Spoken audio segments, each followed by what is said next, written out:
You're standing in a parking garage at 2 a.m. The air smells like gasoline and burnt rubber.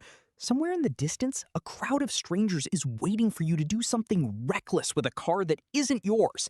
You don't know it yet, but this is the moment your entire life changes. Not tonight.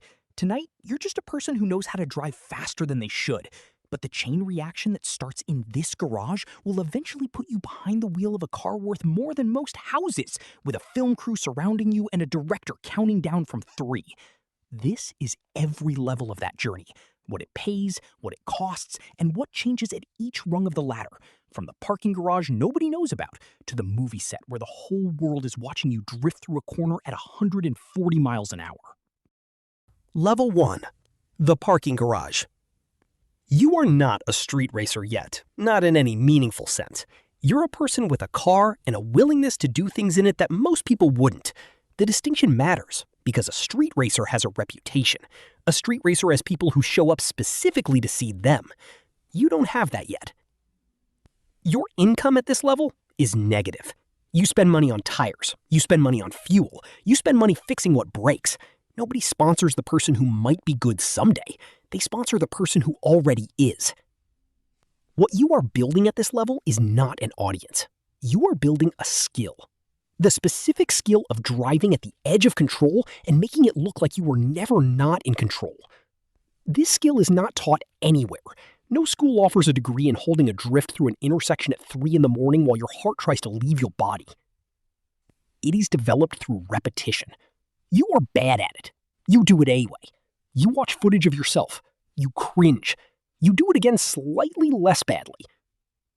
Most people quit during this part, not because they can't drive, because they can't stand being bad at something long enough to get good. But here's what the quitters never find out.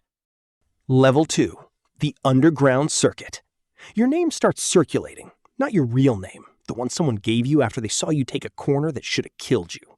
Suddenly, you're not just driving for yourself anymore. There are people waiting at the finish line. The races get bigger, not organized, not legal, but bigger. The money starts showing up, not from sponsors, from side bets. You're not making a living. You're making enough to fix the car when you break it. But something is changing. People start showing up specifically to watch you, not the race. You. They want to see what you do next. This is where most people stop. They've proven something to themselves. That's enough. But you notice something else happening. You're not just winning races anymore. You're putting on a show. The performance is becoming the point, and that changes everything. Level 3. The sponsored street racer. One night, after a race that drew a bigger crowd than usual, someone hands you a business card. It's not from another racer. It's from a performance parts company. They don't offer you money. They offer you parts. But parts are money when you're spending everything you have just to keep the car running. The deal is simple. You put their sticker on your car. You win races. People associate their brand with winning. Your car gets faster. The parts are better than anything you could afford on your own. The wins come more often. And then the phone rings, and it's not a parts company. It's a film production office. They're making a movie about street racing. They need drivers who can do the things the actors can't. They've seen your footage. They want to meet. You are no longer just a street racer. You are about to become a stunt driver. The difference is a paycheck and a film credit.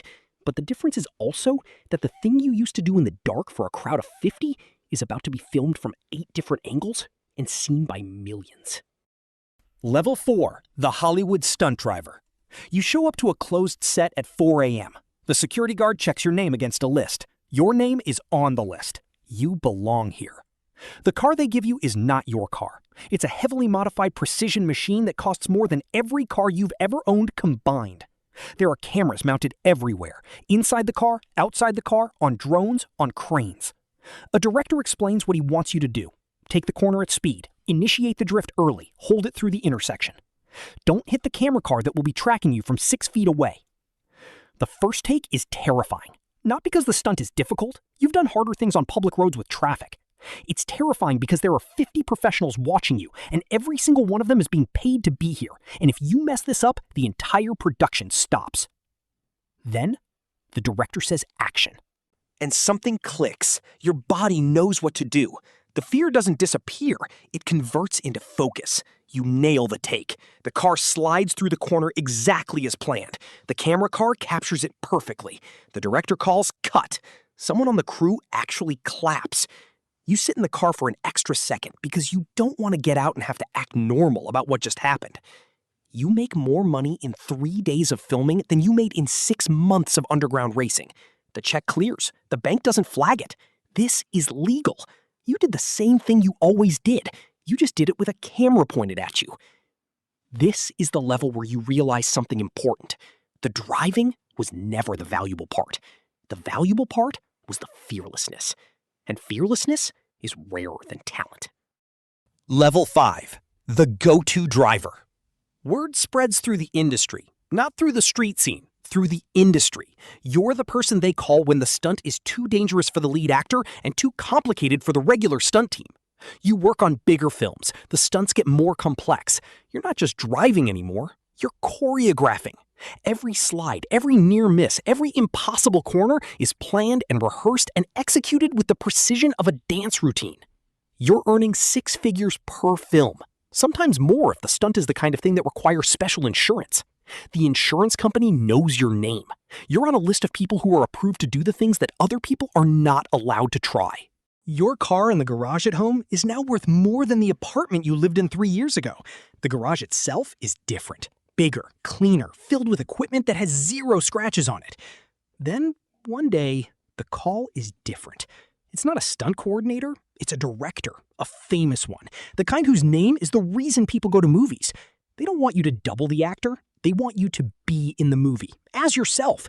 They're writing a character based on you, your story, your background, the parking garage, all of it. You are no longer the person they hire to make someone else look talented, you are the talent. Level 6. The star.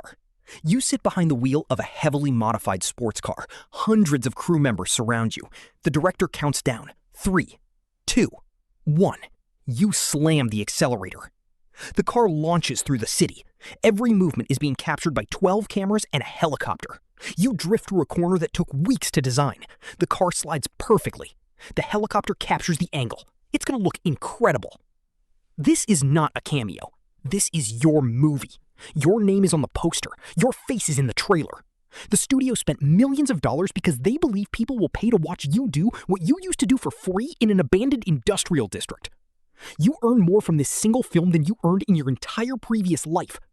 The premiere is in a theater with your family in the audience. Photographers line the carpet. They ask you questions about your process. You walk the carpet. You pose for photos.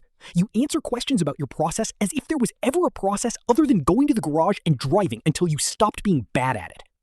But here's the part nobody tells you about reaching this level. You get everything you ever wanted. The money, the recognition, the cars that aren't yours but feel like yours. And then you discover something strange. None of it feels as good as that first night in the parking garage when the crowd was 50 people and the car was worth maybe $4,000. The secret of street racing movie stardom is that the thing you were chasing was never the fame or the money. It was the feeling of the car responding to you, the corner approaching, the moment of commitment when you decide to push through the fear and trust the machine. That feeling doesn't get better when there are helicopters filming it. It was perfect the first time. The parking garage was never just a parking garage. It was the place where you discovered that you could be someone else, someone braver, someone faster, someone worth watching. And that version of you didn't need a movie deal to exist. The movie deal just showed everyone else what you already knew. Subscribe to Cody Finance for new videos every week.